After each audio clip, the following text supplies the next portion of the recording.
આજે સવારે ફોટા પાડવા જતા ટાઈમ મફતની ચા પી લીધી પછી જો શું થયું. તો કેમ છો મિત્રો, મજામાં? મસ્ત મજાનો તૈયાર થઈને નીકળી જશે ફોટા પાડવા માટે. આપણું આજે કમબેક થઈ ગયું છે ને આપણે જવાનું છે આજે રાજકા. આજનો પ્લાન આવો ગોઠવ્યો તો મને નથી ખબર, ને પહોંચી જશું આમસરાને મને જોઈને આ બંને ભાગી જાય છે. ગાય માતા રસ્તા વચ્ચે તો સાઈડમાં આવી જાય છે, એમના દર્શન કરીને નીકળી જાય છે રસ્કા. ફાઇનલી આપણે પહોંચી જઈએ છીએ જે લોકેશનની રાહ જોઈ રહ્યા હતા. તે સાંભળ્યું છે કે સન્ડેના દિવસે બહુ બધા કપલો આવે છે. કપલ રહ્યા સાઈડમાં બાઇક મૂકી દેશે ને પડવાનું કેનલમાં ઈચ્છા થાય છે. અને જેને લવ બાબાનો બહુ ટેન્શન હોય અહીંયા આવી જજો, મરી જજો, જીવતા જ નહીં. અને અમારી સાથે 3 બાઇકો છે ને આજે બધા બહુ ફોટા પાડવા લઈને તો બુલેટને ઉઠાઈ લે છે અને બુલેટને પાડી લે છે. ફોટા પાડવાના રહ્યા સાઈડમાં ચાવી લગાડીને નીકળી જો બુલેટ લઈને. R1 લીધું ત્યારે મને બેસ્ટ લાગતું હતું, પણ બુલેટ ચલાવ્યા પછી મને બુલેટ બેસ્ટ લાગે છે. હવે કીધું એ બધું સાચું ના માની લેતા, બંને બાઇક ગમે છે મને.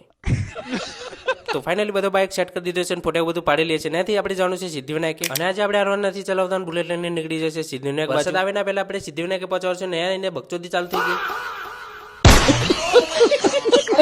હવે સિદ્ધિવિનાયક આવ્યા હતા, અમે 4-5 લોકો ના પૈને ચાલવાનું કીધું તો આ ભાઈ આવું કરે, मतलब वो अलग ही लेवल का बंदा था. તો ચાલે જવાનું તો અંકિતને લાવવાની પણ એને હતી, કઢાઈ પણ એને. આટલો મોટો થયો પણ હજુ આને ચા કાઢતા નથી આવડતું. ફાઇનલી બહુ મહેનત કરીને મેં ચા કાઢતા શીખવાડી ત્યારે આને આવડી. એને ક્યાં ખબર છે મને પણ નથી આવડતી. સિદ્ધિવિનાયકથી અમે ઘર બાજુ નીકળી જઈએ છીએ, પહોંચી જશે મસાણી માતાના મંદિરે દર્શન કરવા. અને ત્યાંથી દર્શન કરીને નીકળી જશે ઘર બાજુ. વિડીયો સારો લાગ્યો લાઈક કરી દેજો.